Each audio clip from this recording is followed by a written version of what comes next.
What's going on, guys? Showpots here, and in today's video we're going to be showing you how to properly propagate a Monstera. Now, this footage was taken a week after our original cuttings, and we just figured it's important for you guys to look at it and see that the roots are in fact growing.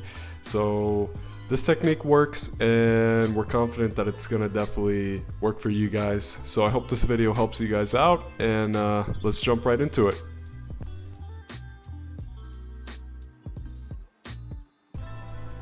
A little bit of backstory: my girlfriend has this huge Monstera in the living room, and we needed to kind of cut it back.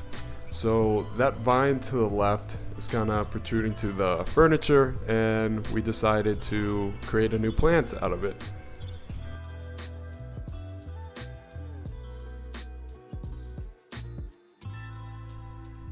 So this is the vine we're going to cut.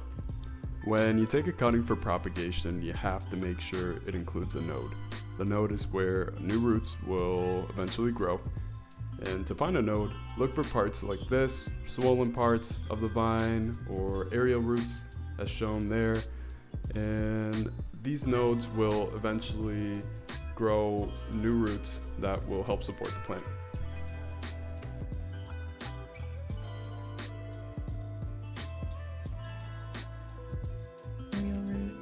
Like any part that's like swollen, like this, Yep. that, or that. So I think we're gonna cut right here. Okay. And then we're gonna have to cut, and it'll be multiple Cuttings. Once you've found a node and decided where you want to cut, get some clean, sanitized shears, scissors, or a knife to take your cuttings. Make sure to wipe down, in this example, your scissors with either soapy water or rubbing alcohol so that you don't accidentally infect your new cuttings or mother plant. Once you're ready, use whatever item you're using to make the cutting and make sure to cut directly below the node.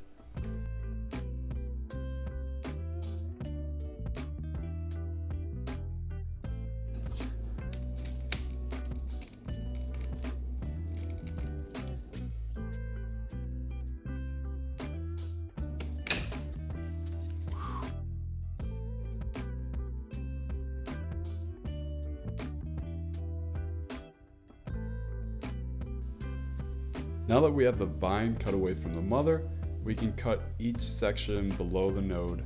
In this case, we made 3 viable cuttings. Pretty good.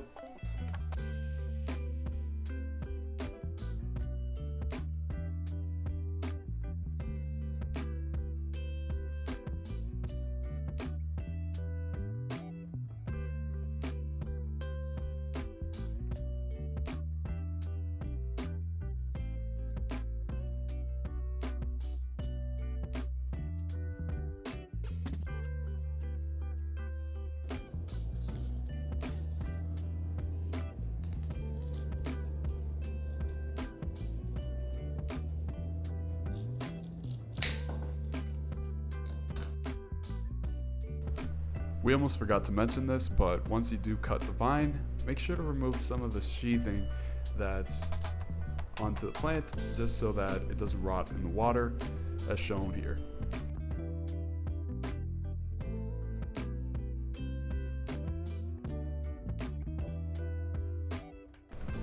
Now, this was one of those scenarios where you couldn't really see the node on camera, but you could feel the bump. So I tried my best to try to angle it where you could see that slight bump, notifying us that the node is in fact coming out.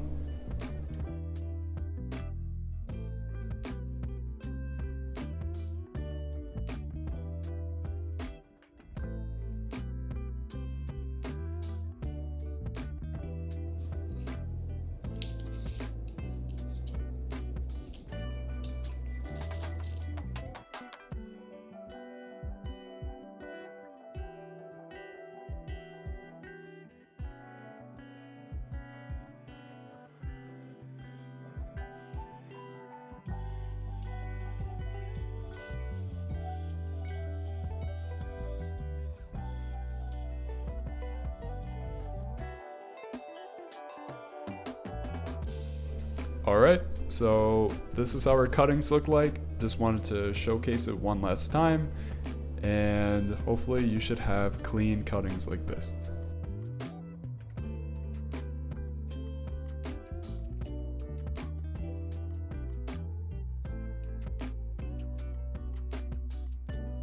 So once you have your cuttings, you can propagate them by either planting them directly into soil or letting them grow in water.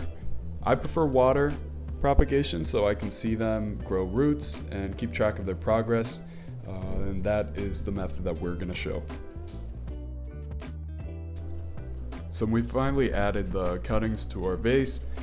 We use distilled water, and I would recommend you guys using that, but again, we've used tap water before, well water, and we never really saw a difference in it, so just go for distilled just to play it safe. Put your cuttings in a well-lit spot, preferably somewhere with bright indirect sunlight, and change the water every 3 to 5 days. After a couple months, the roots will be long enough to actually be able to plant into soil. So the cutting in the mother plant has healed, and it eventually will grow in that same spot, but in the meantime it's growing elsewhere. So I hope this video helped you guys out, and please leave any comments if you have any questions, and like always, thanks for watching. Have a great day.